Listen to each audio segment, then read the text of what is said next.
আজকে খাসির মাংস রান্না করে দেখাবো।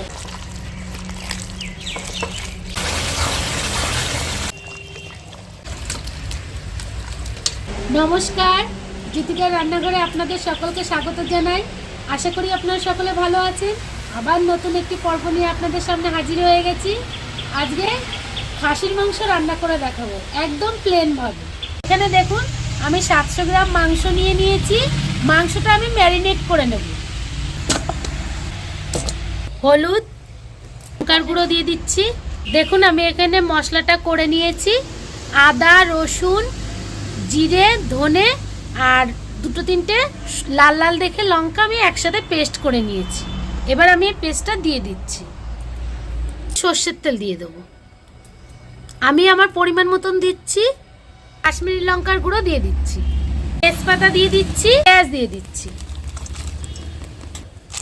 এবার আমি ভালো করে মাখিয়ে নেব। লবণটা আমি পরে দেব। লবণটা মাখিয়ে রেখে দিলে মাংস থেকে না জল গলে যায়, ওর জন্য আমি লবণটা রান্নার সময় দেব।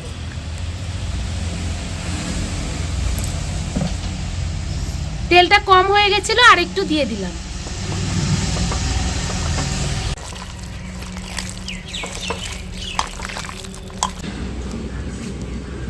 চন্দ্রমুখী আলু একটু বড় বড় করে কেটে নিয়েছি, এবার একটু ভেজে নেব। দেখুন আমি আলুগুলো লাল লাল করে ভেজে নিয়েছি, এবার আমি তুলে নিচ্ছি।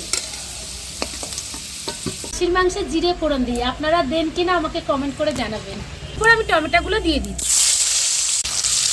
লবণ দিয়ে দেবো। রান্নায় যে লবণটুকু লাগবে পুরো লবণটাই একবারে আমি দিয়ে দিলাম। এবার আমি মাংসটা দিয়ে দিচ্ছি। এবার আমি গামলাটা ধুয়ে একটু জল দিয়ে দেবো। গামলা ধুয়ে জল দেওয়া খাসির মাংসের টেস্ট একটা আলাদাই হয়, কিন্তু আমি খাসির মাংস খাই না।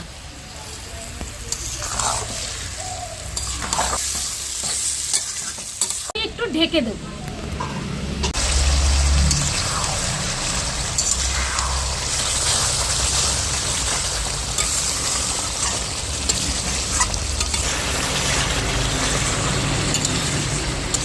এবার আমি আলুগুলো দিয়ে দেব।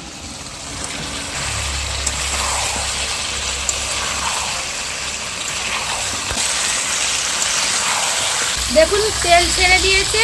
এবার আমি এটাতে গরম জল দিয়ে দেব।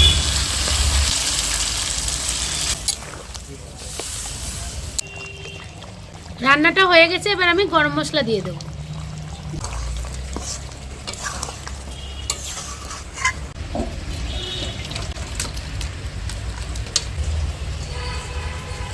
রান্নাটা কেমন করে করলাম আপনারা তো দেখলেন। আমার রান্নাটা যদি ভালো লাগে তাহলে কমেন্ট করে জানাবেন আমাকে। আমার ভিডিওগুলো যদি আপনাদের ভালো লাগে তাহলে আমার চ্যানেলটিকে ফলো করে রাখবেন। আমাকে এইভাবেই এগিয়ে যেতে সাহায্য করবেন। আবার আগামী দিন হাজির হব নতুন একটি পর্ব নিয়ে। আপনারা সকলে ভালো থাকবেন, সুস্থ থাকবেন, সাবধানে থাকবেন। নমস্কার।